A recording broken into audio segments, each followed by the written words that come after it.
আসসালামু আলাইকুম। আচ্ছা, আপনারা কখনো কি পুতা চিকেন খাইছেন? আমি আসলে নামটা ফার্স্ট শুনছি। শোনার পরে খুব বেশি এক্সাইটেড হয়ে রান্না করতে গেছি। তো চলেন আজকে আমার সাথে দেখেন আমি কিভাবে এটা প্রিপেয়ার করছি। সো এখানে আমি নিয়েছিলাম হচ্ছে লেগ পিস মুরগির। সবাই দেখি লেগ পিস দিয়ে করছে, তো আমিও লেগ পিস দিয়ে করছি।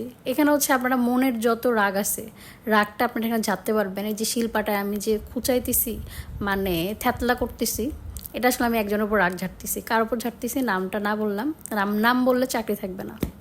আচ্ছা, এখানে আমি মিক্সিংয়ের জন্য নিয়েছিলাম লবণ গুঁড়া, তারপর হচ্ছে মরিচ গুঁড়া, জিরা গুঁড়া, আর আদা বাটা, রসুন বাটা হালকা একটু নিয়েছিলাম, মানে মুরগিতে যা যা অ্যাড হয়।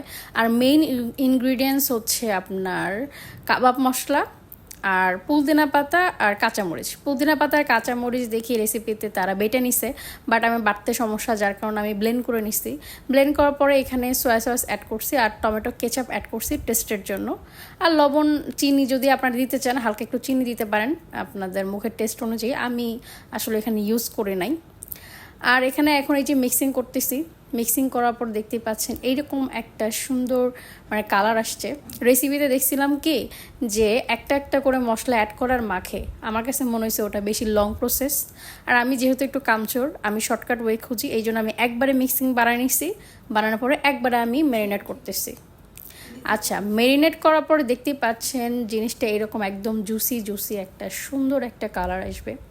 কালারটা দেখেই আমার মন চাইছে তখনই আমি মানে শুধু শুধু ভেজে খেয়ে নেই, বাট ভাজার আগেও কিছু কিছু ইনগ্রিডিয়েন্টস আছে যেটা আপনারা সামনেই দেখতে পারবেন।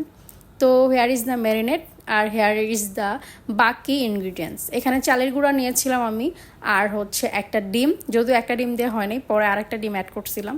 এখানে ডিমের সাথে আর চালের গুঁড়ির সাথে আমি লবণ হালকা হালকা করে মিক্স করে রেখেছিলাম, জাস্ট স্বাদের কারণে। আমার মনে হয়েছে যে আমি যেটাতে প্রলেপ দিব এটাতে যদি লবণটা না থাকে খাইতে মনে হয় ভালো হবে না, এই জন্য আমি নিজে পাকনামি করে দিছি।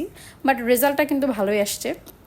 এখানে আমি 3-4টা প্রলেপ দিছি, রেসিপিতে এটাই দেখছিলাম 3-4বার প্রলেপ দিছি।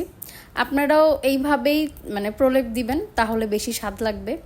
আমি এখানে একবার চালের গুঁড়াতে চুবাইছি আর একবার হচ্ছে ডিমে চুবাইছি। ফার্স্টটাও চালের গুঁড়া দিয়েই চুবানো দিয়েই শুরু, আর লাস্টেরটাও চালের গুঁড়ি দিয়ে চুবানো দিয়েই শেষ। তো আমি সব আলাদা আলাদা করে রেখে নিচ্ছি। এখন মনের মাধুরী মিশে আমি আবার রাগ ঝাড়বো। আবার রাগ ঝাড়বো মানে ফুটন্ত তেলে আমি এগুলো ছেড়ে দিব। মনে মনে আপনারা কারোর উপর রাগ ঝাড়তে চাইলে এদিকে তাকায় থাকবেন আর ভাববেন যে আপনি কতিপয় ব্যক্তিটারে গরম গরম তেলে ভাজতেছেন। আমিও কিন্তু এরকমই ভাবছি। তো যেটা হয়েছে, ভাবনার ছেদ পড়ে প্রথমবার যখন ভেজে নিছি একদম একটা পাশ পুরা কলা টাইপ হয়েছে, যার কারণে খাইতে পারে নাই। সেকেন্ড টাইম ডেকোরেশনের জন্য আবার 2-3 পিস ভাজছি, ভেজে সুন্দর করে আপনাদের সামনে নিয়ে আসলাম। এই যে পরিপাটি করে সুন্দর করে সাজায় টাজায় সামনে নিয়ে আসছি, দেখতেই পাচ্ছেন খুবই ক্রিস্পি আর খুবই লোভনীয়। আর খাইতেও নাকি অনেক বেশি ভালো লাগছে। এটা আমার ওপিনিয়ন না, আমার ফ্যামিলি মেম্বারদের ওপিনিয়ন। তো here is it, take care, by.